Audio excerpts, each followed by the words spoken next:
Welcome back to our Bible study on world religions as we continue our look at Scientology. Before we jump in, let's go ahead and open with a word of prayer. Gracious Lord, Heavenly Father, as we gather together to study these various religions of the world, we ask that you would be among us, that you would open our minds so that we might come to a better understanding of these various religions and those who hold to them, that if given the opportunity, we might speak to them in a peaceable way, in a kind and gentle way, understanding where they come from and perhaps earning the right to share with them our own faith. We pray this in your Son's name. Amen. All right, so last time we ended with the understanding of sin and humanity in Scientology, and today we're going to continue, and we'll get through some of their ethics and perhaps some of how they deal with those who break their rules. So as we jump into their ethics, as with most things in Scientology, there's the surface level, and then there's the level that you get when you get deeper into Scientology.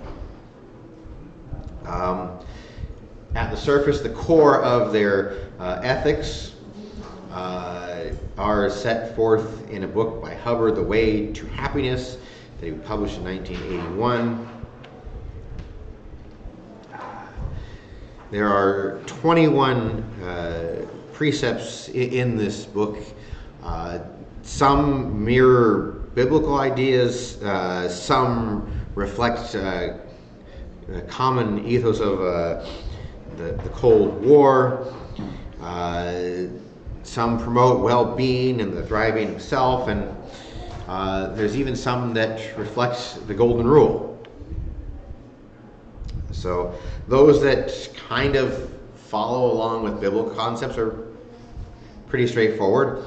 Honor and help your parents is their 5th precept. Their 8th precept is do not murder. Their 13th is do not steal.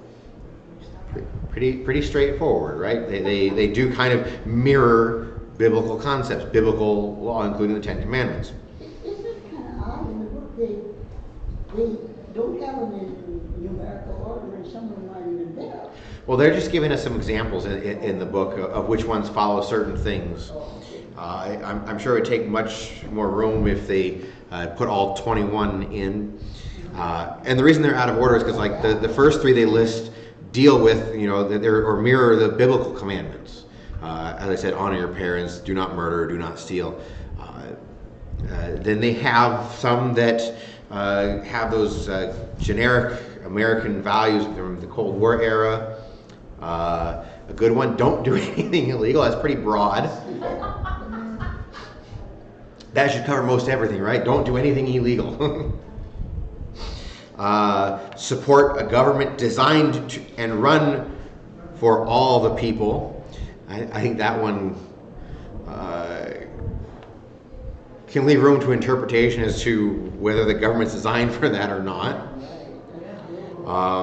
Another, and this again, it goes with those American values of the Cold War era. Be industrious.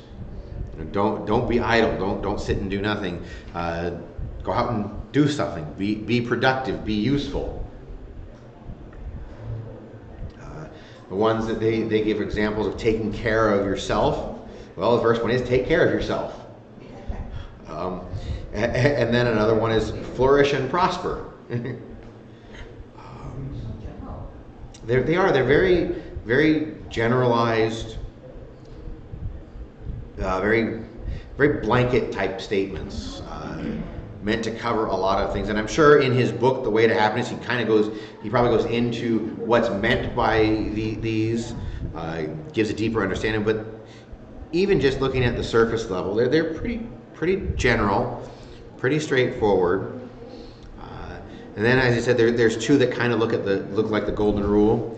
He says they're a little more soft in their terms, though.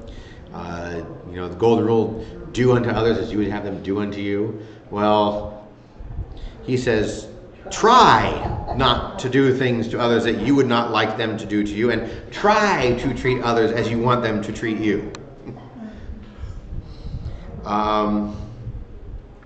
That idea of try almost reflects the idea that we are imperfect.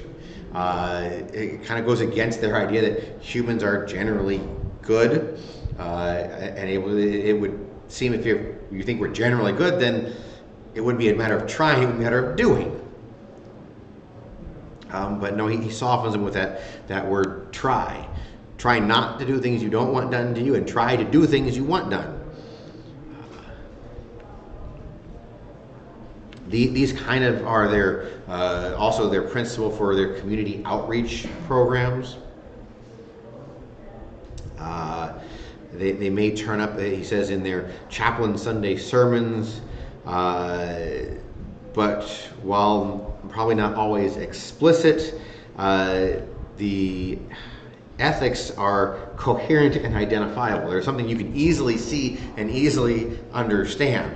Again, they're pretty general. Don't do anything illegal. Well, do any of the ones that are missing talk about God? Probably not. Again, we talked about last week their idea of God, and God, yeah, they acknowledge that there is a God, but he's kind of just out there and does his own thing. God is more the ultimate end of what your path in Scientology. He's not a personal God. He doesn't interfere or intervene in history or in humanity in any way, shape, or form. But God is more. This is the end goal of what you can become. That's right. Yeah, you can be a God. They mentioned a chaplain. Do they mean like a general chaplain, or do they have chaplains?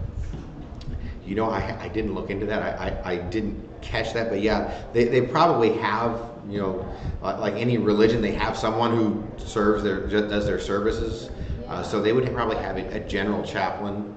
Someone lead the service. Yeah. Yeah. They wouldn't call them pastors in there. They would probably just refer to them as chaplains.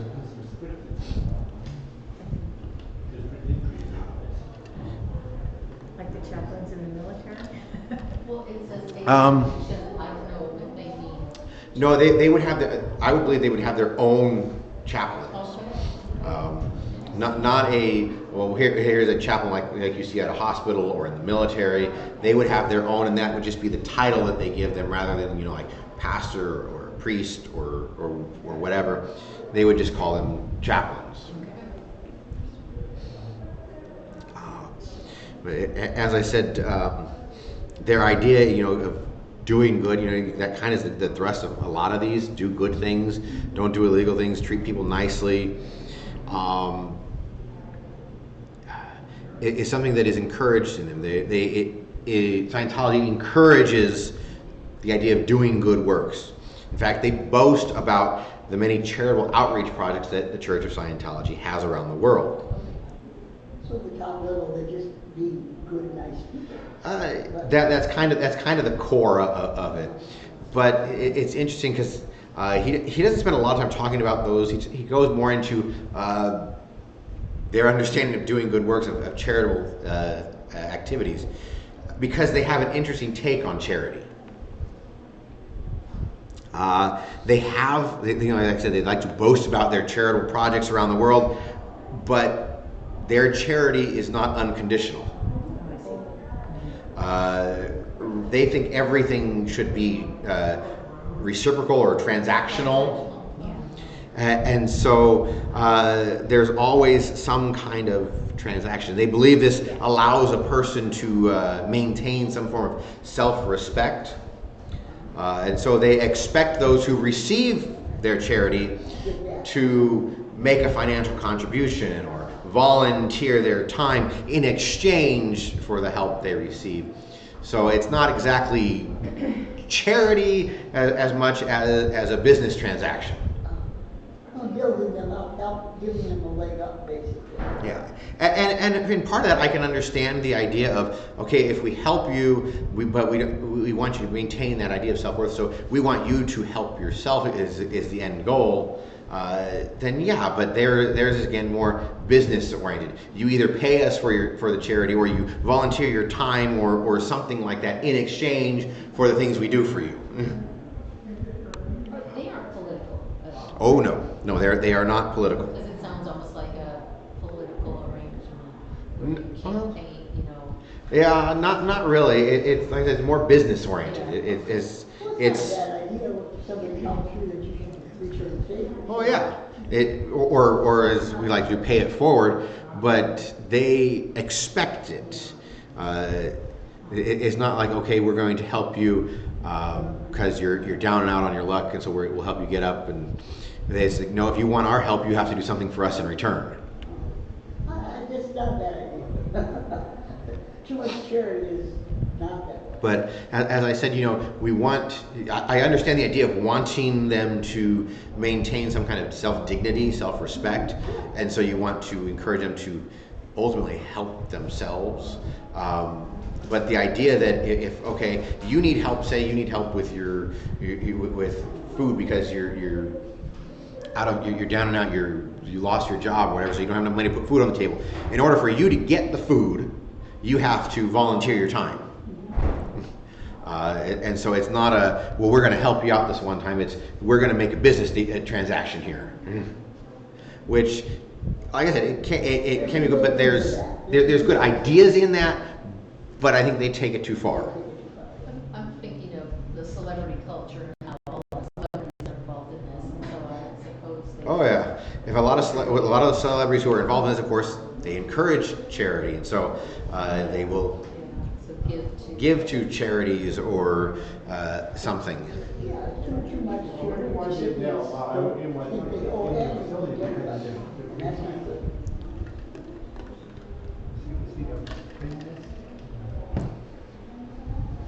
So he goes on. We talk about this being their surface level morality or ethical system. He goes on, their actual ethic system is more rooted in their institutional ideology and ethos. It's not revealed through some sacred text. Rather, they say it's a matter of self-evident rational principles. If you understand philosophy, he says it's a utilitarian or consequentialist understanding of things. They don't usually use those terms.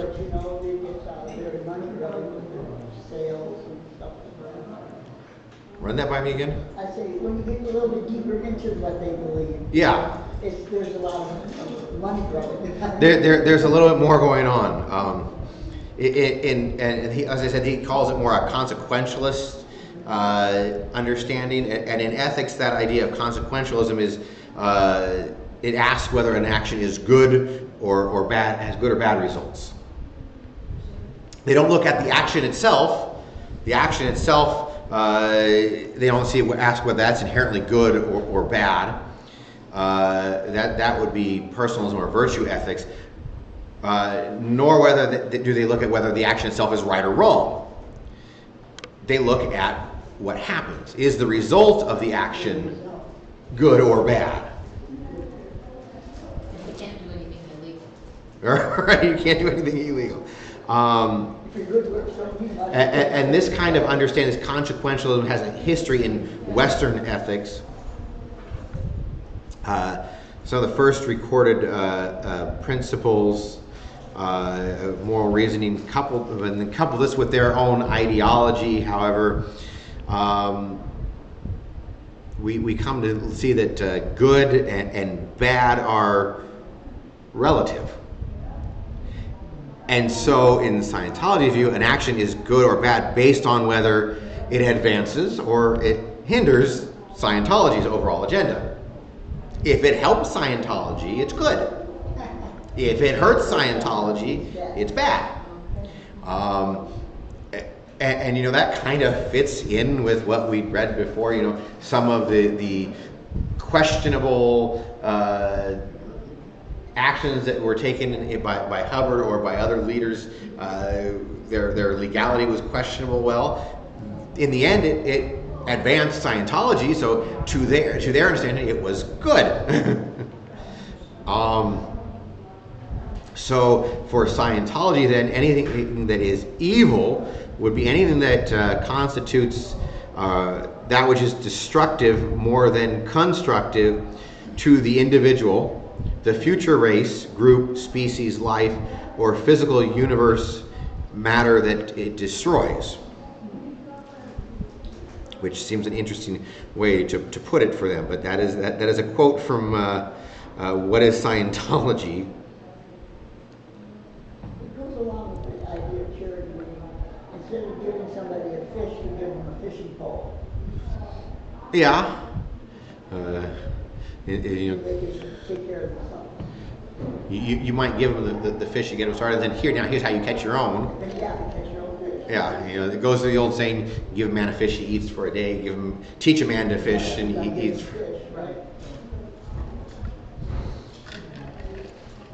And as I said, there's some merit in that, but it also is, again, less charity, more business.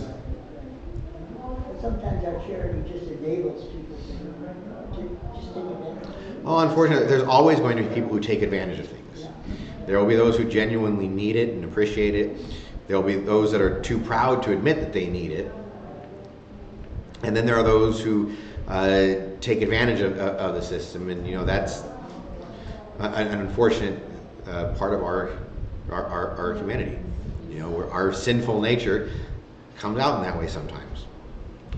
A long time ago, when I was a child, during World War II, actually, my father had a job that was in a company that was not very nice to him, and he wanted to get a job in another company, but you couldn't just do that during World War II. They wanted you to stay in your job, and so they wouldn't let him take the other job until a certain period of time had passed. So then some people came by to give us food and stuff, My dad got so mad, he said, "Don't you think I can take care of my family?" And that kind of is what where their understanding is. Like I said, they base a lot of things that have that World War II Cold War ethos of I can pull myself up by my bootstraps. I have pride. I have self-dignity. I have self-worth. And that kind of is seen in their understanding of charity. And again, they're kind of shaped by that era. But again, going on to their ethics here, if something is good for Scientology, it's a good action. If it's bad for Scientology, it's a bad action, or it's a bad thing. And so this kind of is then a little different from the traditional understanding of consequentialism. Traditional consequentialism wants to create the greatest happiness for the greatest number of people. So it's looking at the overall, how many people can we make happy? How much good can we do for people? Scientology, well, their reasoning is that Scientology itself represents the greatest good for the universe, and therefore doing things that are good for Scientology and fostering their goals is a good thing, and as they put, by whatever means necessary. Again, this idea of consequentialism, it's the idea that the ends justify the means. If the ends are good, if the result is good, then the way of getting there is okay. And if it's good for Scientology, well, then it's the best good that you can do.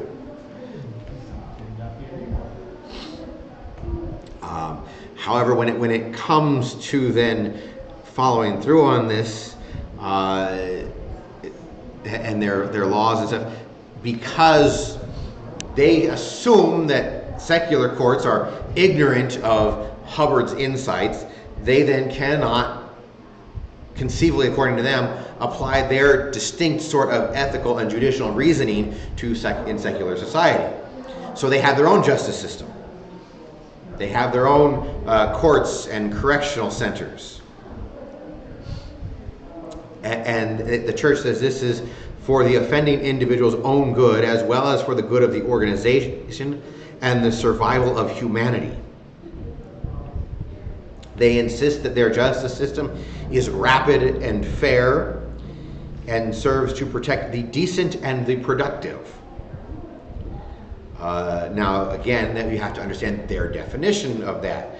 Their definition of decent and productive is that, well, good Scientologists are decent and productive. The implication then is that anyone who opposes the church or its members is then a criminal. And their ethical code, they say, preserves the right of Scientologists in good standing with the church. But they don't apparently mention the principle that those who fall out of such standing have rights or not. And that brings us to our next section of how they deal with rule breakers. And for them, a rule breaker is what they call a suppressive person. That is, anyone who invalidates advances in religious technology and generally hinders the growth of Scientology. And that goes, again, because their ethical system focuses on whether the group or the individual is able to achieve infinite survival, and because the individual Scientologists and the church as a whole can only survive if they are able to practice their religious technology. Opponents then aren't just annoying, they're also a threat to salvation itself. And so, according to Hubbard, a suppressive person is a person who seeks to suppress or squash any betterment, activity, or group. Namely, if you hinder our actions, then you are what they call a suppressive person, or an SP. And they take that with the utmost seriousness. It therefore requires the reporting of subversive activity and the shunning of anyone labeled as a suppressive person. So family members and friends are required to report on anything that might be deemed subversive. And anyone who is labeled suppressive must be shunned. Now, we kind of saw this idea of shunning, I believe it was when we looked at Mormonism. Yeah. Scientology almost takes it to another level. When people leave the church, They would be shot. they are shunned. They do so realizing they may never again have any kind of meaningful contact with spouse, with children, with family, with friends, with anyone they know who remains in the church. I wouldn't think if you left it that you would want any contact with Well, you probably want to get people out of it. Yeah. Oh, I mean, yeah, if you But you know, it'd hope be your family would live with you. yeah. But I mean, well, imagine if you and your husband were Scientologists and you left, and now he has to shun you. You have no relationship with him whatsoever, no meaningful relationship with him whatsoever. The best way to leave it is if the whole family agree on it. They all leave. Yeah, and that kind of is actually what keeps many people in the church. You have to have total agreement with the family. Yeah. The official method for this action against a person who breaks the rules is then expulsion from the church. Now they claim that this is common in many religious traditions. The ban was part of Anabaptists in the 16th century. Roman Catholics, they say, have the threat of excommunication. And even Lutherans and other reforms still practice excommunication. But rarely, if ever, do they go so far as to cut off all family interaction or all interaction with the person in general. You know, they use the idea of excommunication. Well, in the church, the point of excommunication isn't to shun them, it's to help them see the error of their ways and bring them back. And so you can interact with them, you can talk to them. It's just a matter of they don't receive the blessings of the church. And to preserve the church as it is. Right. To preserve the church, and they'll pull on those ideas that, you know, that we're getting rid of these people because we want to preserve Scientology. Exactly.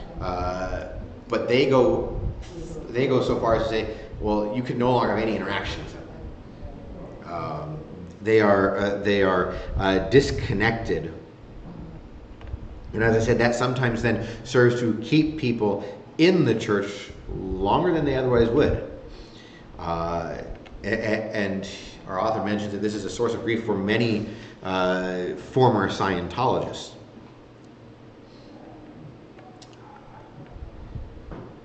There are groups, there's websites out there to help those who leave,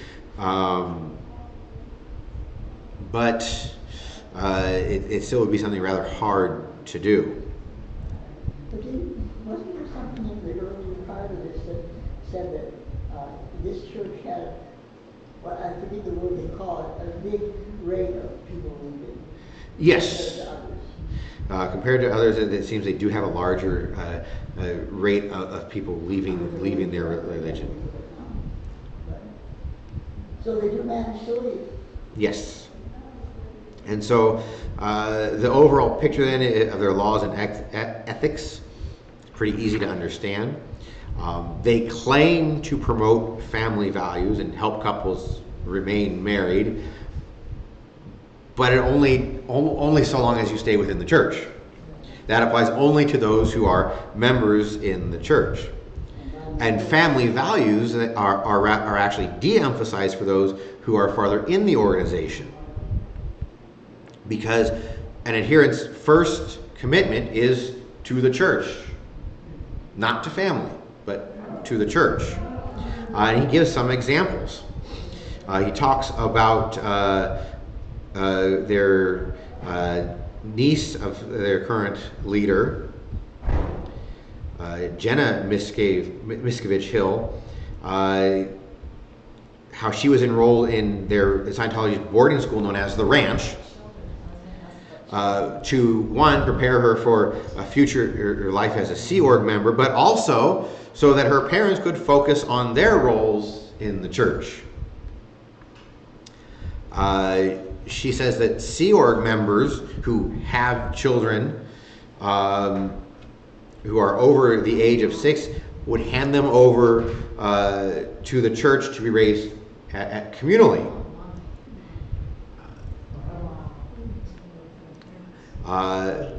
There's also the hardcore Sea Org members who are, when they conceive a child, are pressured to get an abortion so that they aren't distracted from their work by the demands of raising children.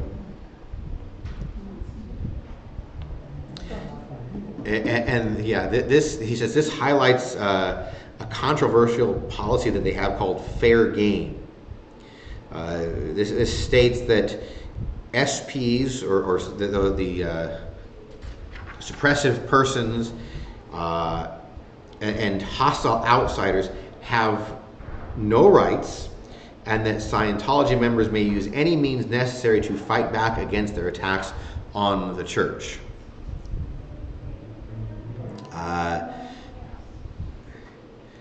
That might lead them to persecution in secular courts, but Scientology, he quotes, the Scientology's faithful are assured that tricking, suing, harassing, or lying to an enemy of the church would never result in discipline from within the church. Well, they treated the Sea Orgs pretty bad. I guess the Sea Orgs got a lot of their training for free, and if they tried to leave, Yep. then they would have to pay it back. And They would have to pay it back because to sign up for a Sea Org, you sign a, what was it, a 1 million-year contract? Right, some sort of contract. Well, but not just any. It's a ridiculous, like a 1,000,000-year contract. Well, yes. And so, this practice was officially issued in 1967, though was later rescinded. Actually, a year later, it was rescinded. Although it has been officially rescinded, you can still see it in there. It still remains consistent with what is stated in their ethical system. So while it is not an explicit part, many people treat it as an implicit part of Scientology's culture, and they believe that the Scientology claim that it ceased, was merely something they said to quell public outrage. So in other words, you still do it, but they don't have that paper, so nobody can do it. Right.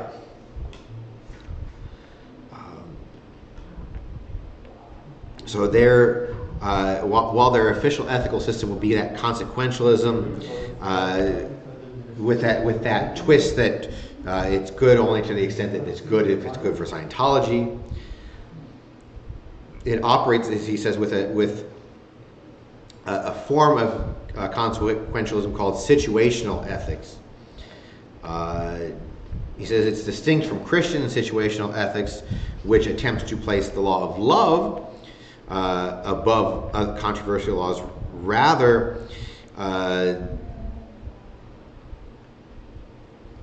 the Scientologists then put the church first.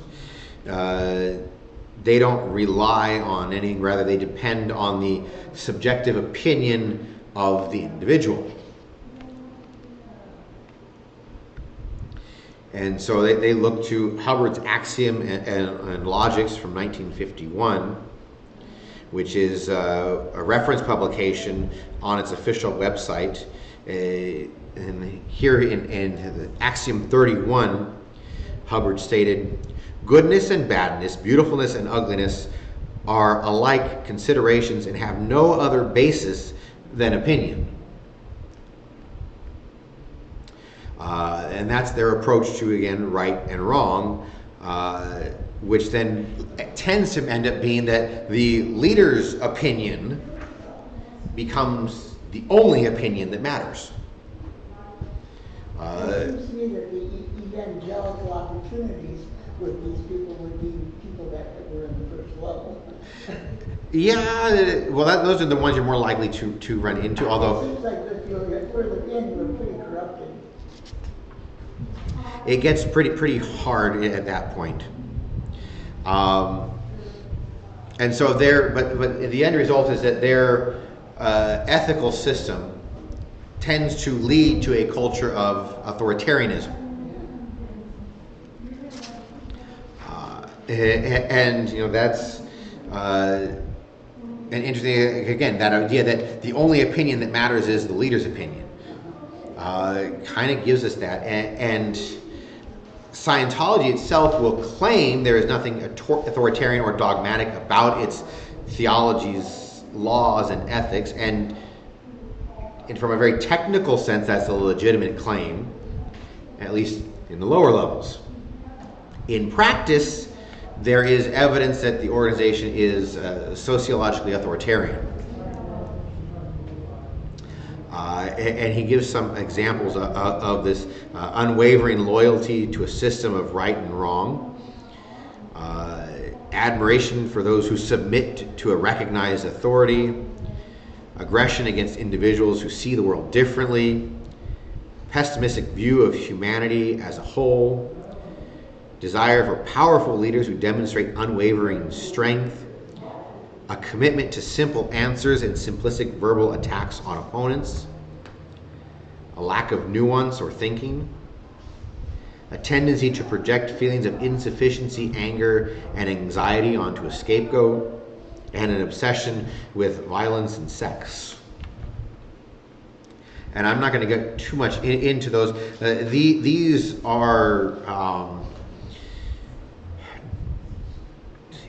part of what are Adorno's theories of authoritarian personalities, but these are seen within their organization. We see, again, their system of right and wrong. We just looked at that with their ethics, their submission to a recognized authority. They give the example, individuals getting promoted when they do what they are told by their superiors. Independent thought or critical thinking leading to reprimands and demotions or even expulsion. They demonstrate hostility and disdain for those they consider skeptics, and tend to believe they're justified in their intimidation and smear campaigns against those who oppose church objectives. And while they officially teach that people are essentially good, they believe that people have become confused about the truth through negative effects of engrams. Remember, we talked about those. You get too much stuck in the world, and you have to go through their process of, what do they call it, becoming clear.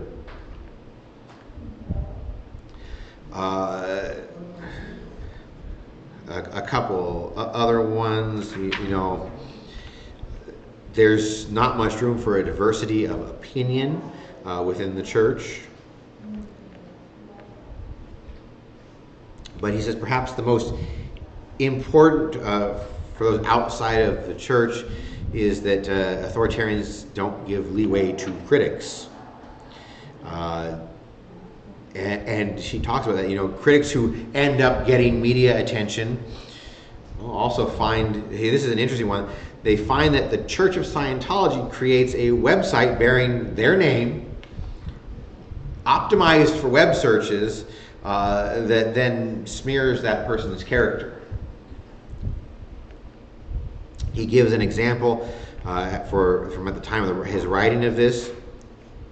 The first link or two when you search for people like Leah Remini, Ron Miscavige, or Lawrence Wright, who are all best-selling opponents of Scientology. The first link or two were websites maintained by the Church of Scientology aimed at spreading negative misinformation about that person, those people.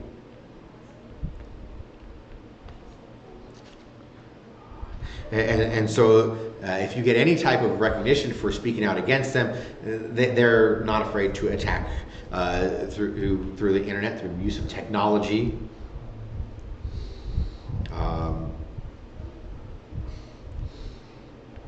And so we again see their opinion is the only opinion that matters.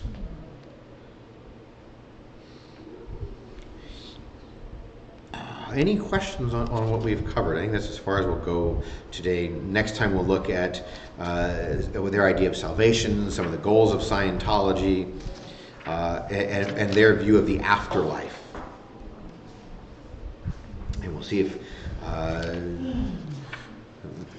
seems to me that this religion gradually leads a person to very corrupt actions, and I really think the first level, if we ever met any of them, would be good to try to help them to see the light. It would be good to try anyone you can, but again, it's to them it's not corruption, because it's their ethics, their understanding of things. If it's good for the church, it's a good thing. That's why people at a higher level are really kind of not reachable, but at the earlier levels, I think they need really help. Yeah, they might be the most likely to listen. Although there might be some who reach higher levels and find a disconnect with the way things are and what they're taught, who then are looking for ways out. So you never do know. I mean, so it doesn't. It's always good to try and approach anyone you get with kindness, respect, and get that opportunity to share your understanding. Again, we're not trying to belittle their faith. We want to give them the best understanding that we have. But yeah, I think the higher up you get within the church, the less likely you are to have them be willing to listen to you. but that doesn't necessarily mean it's the least they need it any less. Yeah, I wouldn't belittle their religion to them, but it's just for reading that stuff, it looks like the devil was at work.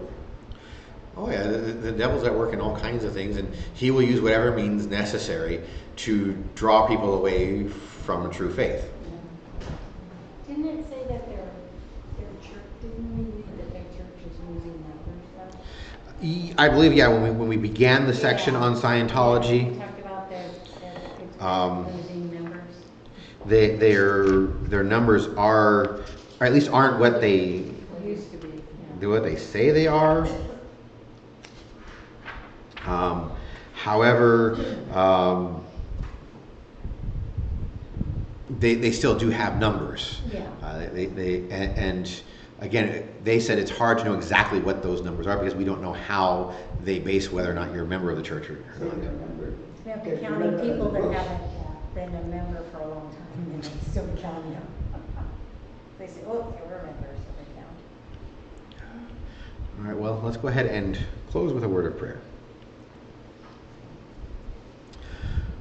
Gracious Lord, Heavenly Father, we ask that you would be with us as we continue our studies, that you would use these as a way to open our minds and our hearts to those who follow these religions, that we might better understand them and reach out to them in love and compassion, not belittling or making fun of their faith, but rather seeking with respect to show them our understanding and our faith, that they might come to the knowledge of you through us. We pray this in your Son's name. Amen.